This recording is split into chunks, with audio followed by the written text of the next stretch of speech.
दोस्तों, आज का प्रेरक प्रसंग दर्द भरी प्रेरक प्रसंग है। इसे अंत तक जरूर सुनिएगा। गांव के आखिरी छोर पर एक छोटा सा कच्चा घर था। उसी घर में रहता था रवि। देखने में साधारण चुप सा लड़का।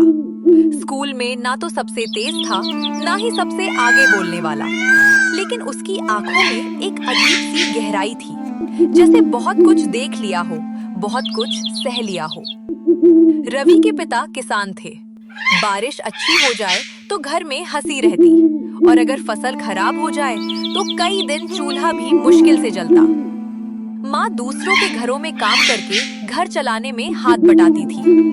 रवि जानता था कि उसकी पढ़ाई सिर्फ उसकी नहीं, पूरे परिवार की उम्मीद है।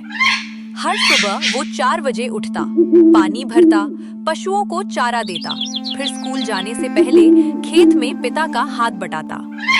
कई बार थकान इतनी होती कि किताब खोलते ही आंखें बंद होने लगती, लेकिन वो जबरदस्ती खुद को जगाता।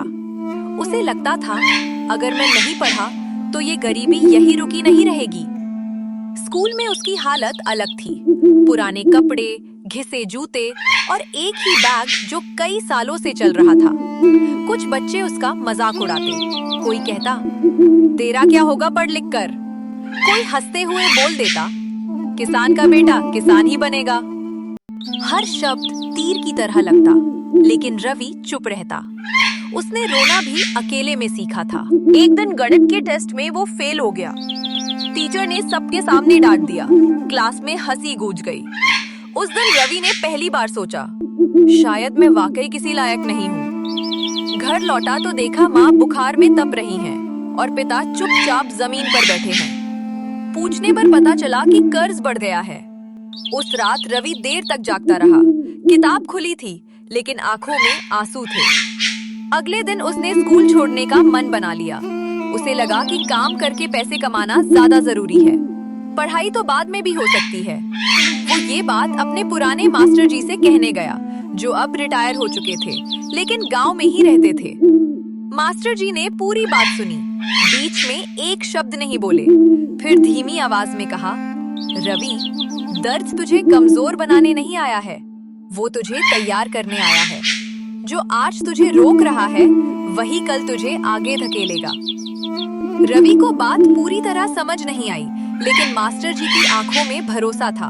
उन्होंने अपनी पुरानी किताबें उसे दे दी और कहा, मेहनत कर, रोज थोड़ा सही, लेकिन ईमानदारी से।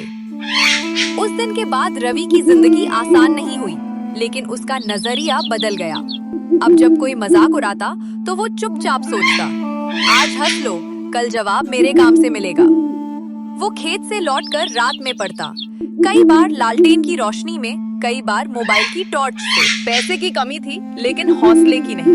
वो ट्यूशन नहीं जा सकता था, इसलिए खुद ही सवालों के जवाब ढूंढता, गलतियां करता, फिर सुधारता।